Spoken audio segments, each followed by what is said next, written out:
Hi friends, டேஸ்டியாக முறுமுறுன்னு மைசூர் மசால் தோசை எப்படி செய்கிறதுன்னு பார்க்கலாமா?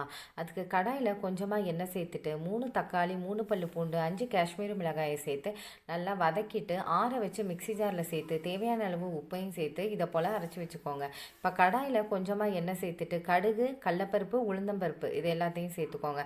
இது கூடவே ஒரு பச்சை மிளகாய், ஒரு துண்டு இஞ்சியை சின்ன சின்னதாக நறுக்கி சேர்த்துக்கோங்க. இது கூடவே கொஞ்சமாக பெருங்காயத்தூள், ஒரு பெரிய வெங்காயம், கொஞ்சமாக கருவேப்பிலை, 1/4 ஸ்பூன் மஞ்சத்தூள், 1/4 ஸ்பூன் உப்பு இது எல்லாத்தையும் சேர்த்து நல்லா கலந்து விட்டுருங்க. கலந்துட்டு 2 உருளைக்கிழங்க வேக வச்சு மசிச்சு வச்சுருக்கேங்க. இப்போ அதையும் இது கூட சேர்த்துக்கலாங்க.